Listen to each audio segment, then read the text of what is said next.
Սպերջենի աստվածաշնչյան ընթերցանություն ամեն երեկո, մայիսի 2։ Սրանք բոլորը մեռան հավատքի մեջ, Եբրայեցիս 11-13 խոսք։ Ահա բոլոր այն օրհնյալ սրբերի տապանագիրը, որոնք ննջել են նախքան մեր Տիրոջ գալուստը։ Նշանակություն չունի, թե ինչից են նրանք մահացել, ծերությունից, բռնության արդյունքում, թե որևէ այլ կերպ,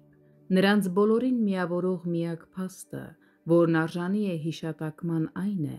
որ նրանք բոլորը մեռան հավատքի մեջ։ Նրանք ապրել էին հավատքի մեջ, և դա նրանց մխիթարությունը, ուղեցույցը, շարժիչ ուժն ու հենարանն էր, ուստի միևնույն հոգևոր շնորհքի մեջ էլ նրանք մեռան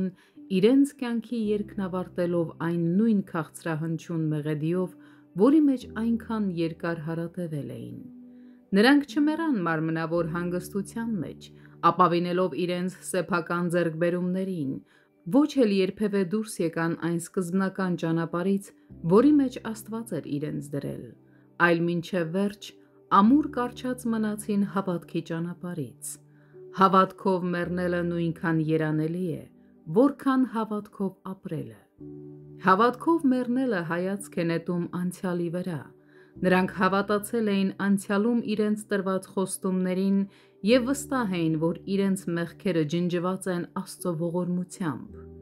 Հավատքով մեռնելը կապված է նաև ներկայի հետ։ Այս սրբերը վստահում էին, որ ընդունված են Աստծո կողմից և վայելում էին նրա սիրո ջերմացնող ճառագայթները, հանգստություն գտնելով նրա հավատարմության մեջ։ Եվ ի վերջո,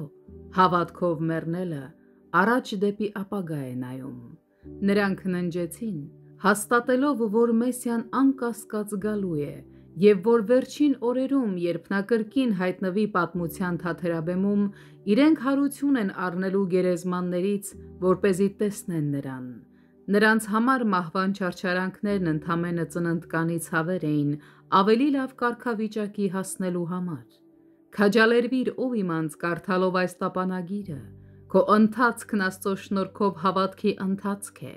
Մարմնավոր տեսողությունը հազիվ թե ուրախություն գտնի այս ճանապարհի մեջ, սակայն հոգևոր աչքերի համար սա պայծառ և փառավոր ուղի է։ Հավատքն այն ուղեծիրն էր, որով շարժվել են բոլոր հզոր աստղերն իրենց փայլատակման ողջ ընթացքում, և երանելի ես դու, եթե այն նաև քո ուղեծիրն է։ Նայիր Հիսուսին այս երեկո, քո հավատքի առաջնորդին և կատարողին, և գոհացիր նրանից, որ քեզ ճիշտ նույն թանկագին հավատքն է շնորհել,